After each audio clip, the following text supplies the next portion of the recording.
YouTube, welcome back to the channel. It's been a minute, huh?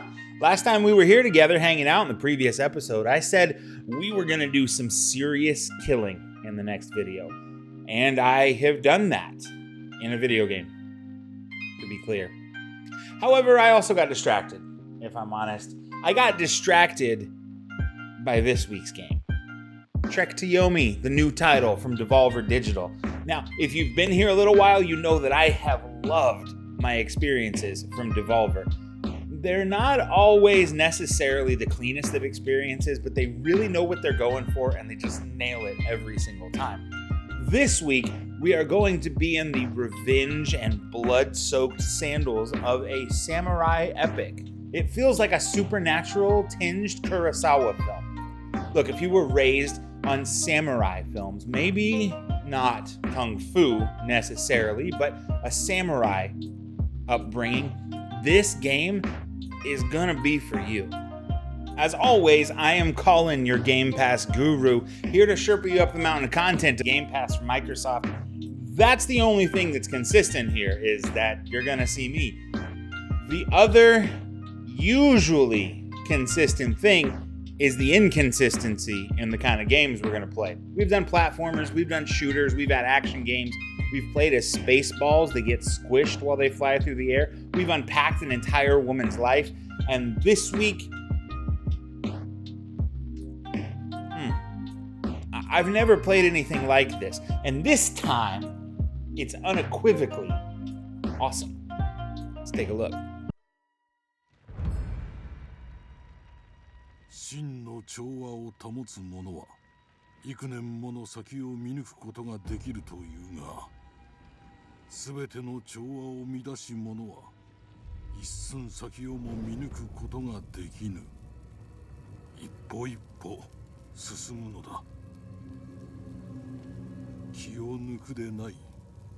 一寸先を感じ取り、己が選ぶべき道を知れ。息を満たし放つのだ。己が心を開け。邪念を鎮めるのだ、Hiroki. This game sets us in the shoes of Hiroki, a young man training to become samurai who is faced with a life-shattering loss in the first chapter. As the adventure goes on, he must face literal life and death and decide who he is on his path of revenge or responsibility, determined by the choices you make. Let's be honest from the outset here. The combat at the heart of this game is never more than just a little bit challenging. And only the bosses really provide any sort of substantial challenge outside of managing a couple distinct opportunities, needing to manage being attacked from the front and behind at the same time. It's the end of my criticisms. This game does not strive to really do anything too revolutionary in terms of combat, and the story is also the type of thing you've probably encountered in multiple forms of media through your life. Our hero loses everything before becoming the man he is supposed to be, and then getting a chance to show what that man does when the stakes of life are raised even higher. There should be no surprise in the idea that our hero finds himself in literal hell in this game, a la God of War, as Yomi is the land of the afterlife for those in this story.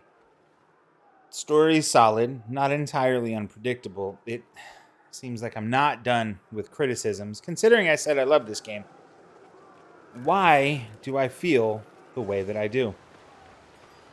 If you've made it to this point in the video, you've seen already in the opening stages some of the most cinematic camera and presentation choices I've ever experienced in video games. This game takes the unique choice to have a fully static camera through the world, but also changes with each and every new scene. Not just location, but change in frame. The camera angles are completely unpredictable, but also just the right kind of familiar. I just finished an intense research into old samurai films of Akira Kurosawa for the podcast, and those cinematic choices felt very familiar. I can't get enough of the look of this game. The film grain, the lighting, they provide an intense addition to the feeling of playing something that I've only ever watched before. There's also some fun breaks in format where you've grown accustomed to moving straight ahead, moving in the completely linear path.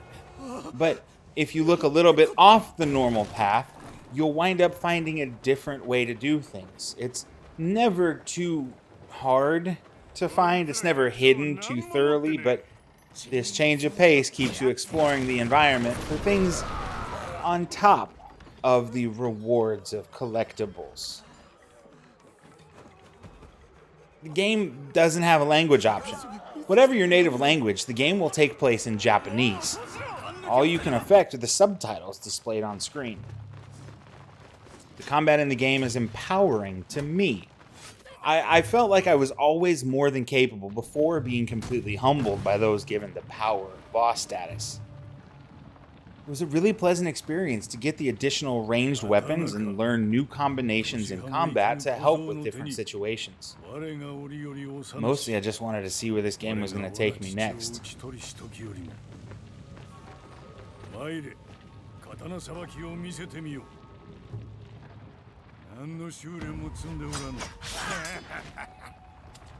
Like all the games on this list that I've raved about, it isn't necessarily for everyone, but I feel like this game is the kind of special and unique that has to be played.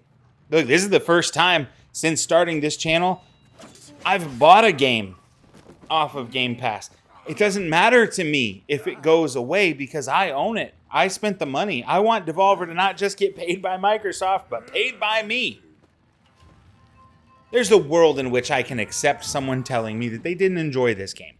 But I simply cannot abide a world where this game does not get played by enough people to encourage developers to continue taking the strong swings that Devolver have taken with this outing. Thank you to everyone involved. There are those who have found issues with the fidelity of some of the graphics and claimed cutscenes like this have a struggle and frame rates not up to par with what we should be expecting in this day and age, but I just can't get on board with that. There seems to always be a reason that we can dig into to find things and flaws. If you look at the images most readily available on Google from the top sites, you come up with criticisms of an image that's a 3x zoom away from what you see in action. And I just don't have time or interest to shit on a thing that intensely. Play this game. Play Trek to Yomi.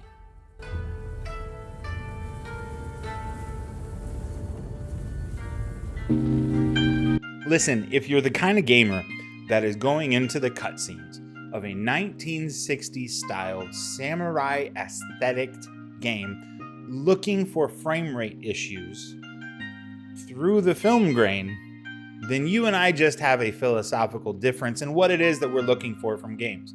I've done samurai before. I've done story games before. I've played better action games and I've played better story games, but I've never played a game that this narrowly sets its vision and so ultimately and successfully fulfills it. I had a blast with this game. I say this in every one. If you liked what you saw, you're gonna love this game. More importantly, the only way that I think you don't enjoy this particular title is if you absolutely loathe the footage that you just saw here. I just showed you stuff from the beginning, just from the outset. Game is only 5 hours long, and the reason I've been away for so long is because I average about 5 hours of non-Apex gaming a week. And this has taken up all of it because I just can't stop doing it. I can't stop going back and exploring the different routes and the alternate versions of choices that I've already made. I love this game. I implore you to give this one a shot. It doesn't have enough credit yet, and it's already showered with credit. If you disagree with me, let me know in the comments or at me on Twitter. All my socials and whatnot are down below. If you got any value out of this video and hanging out with me today, please leave a thumbs up on the video. If you haven't subscribed to the channel, I'd appreciate it if you did so. It really helps a lot. We play some of the longer form games like Life is Strange True Colors and currently Marvel's Guardians of the Galaxy over on the Twitch channel. Join the conversation and be a part of us getting through those adventures together. I appreciate you so much for hanging out in here. Next time, we're shooting shit. All the killing that I had done and recorded before Devolver distracted me with Trek to Yomi, I'm finally going to put that footage to use. Then maybe we'll get emotional with Life is Strange. Who knows? I'm on a tangent here. Make the time to take the time to tell someone you love them. I'll be back in the next one real soon. Peace!